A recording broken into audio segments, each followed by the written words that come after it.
Hi friends, இங்கே பாருங்கள். நான் இப்போ எந்த கோயிலுக்கு வந்திருக்கேன்னா, பாண்டிச்சேரி முத்தியால்பேட்டையில் வைத்திக்குப்பத்தில் இருக்க அக்கா சுவாமி கோயிலுக்கு தான் வந்திருக்கேங்க. இது ஒரு சித்தர் கோவிலுங்க. சிவன் கோயிலில் சித்தர் கோவில். இந்த கோவிலில் நிறைய சித்தருங்க வந்திருக்காங்கங்க. நாங்கள் வந்து ரெகுலராக இந்த கோவிலுக்கு வருவோங்க. இன்னும் உங்களுக்கு நான் எந்த சித்தர் கோயிலுக்கு போகிறேன்னா உங்களுக்கு நான் எல்லாரும் வீடியோ போடுறேங்க. இங்கே பாருங்கள், எல்லா சாமி சிலைங்களும் பார்த்தாலே அப்படி ஒரு நம்ம என்ன குழப்பத்தில் இருந்தாலும் அவங்க முகத்தை பார்த்தோன்னே ஒரு சிரிப்போடு இருப்பாங்க. அது பார்த்தாலே நம்ம மன அமைதி வந்துடுங்க. இந்த கோவிலில் வந்து ஒரு 10 நிமிஷம் நீங்கள் உக்காஞ்சிங்கன்னா உங்கள் வீட்டில் இருக்க பிரச்சனையே மறந்துடுவீங்க. தன்னைத்தானே மறந்து அந்த அளவுக்கு ஒரு மன அமைதி கிடைக்குங்க. அப்பேற்பட்ட சித்தர் கோவிலுங்க இது. பாண்டிச்சேரினாலே சித்தர் கோவில் அதிகமாக தாங்க இருக்கும். புண்ணிய பூமின்னு சொல்லுவாங்க.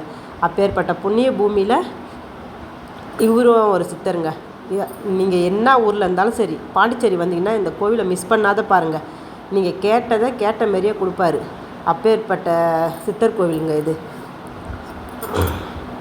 கோவிலை சுற்றி வந்தீங்கன்னா கொஞ்ச நேரம் ஒரு 5 சுற்று சுற்றுங்க. எப்போ வந்தாலும் கோவிலை 5 சுற்று சுற்றுங்க. சுற்றிட்டு வந்து கொஞ்சம் ஒரு அரை மணி நேரம் உட்காருங்க கோவிலில். அப்படி ஒரு மனசுக்கு வந்து ஒரு வைப்ரேட் கிடைக்கும் நம்மளுக்கு இந்த கோவிலில். அவ்வளோ ஒரு பவர்ஃபுல்லான கோவில் இது. நான் ரெகுலராகவே போவேங்க இந்த கோவிலுக்கு. இன்னும் நிறையா சித்தர் கோவில் இருக்குது. நான் எங்கெல்லாம் சித்தர் கோவில் போகிறேனோ அங்கெல்லாம் உங்களுக்கு காட்டுறேன். நான் வீடியோ எடுத்து போடுறேங்க இனிமேட்டு. பாண்டிச்சேரினாலே வந்து புண்ணிய பூமி, சித்தருங்க வாழ்ந்த இடம்னு சொல்லுவாங்க.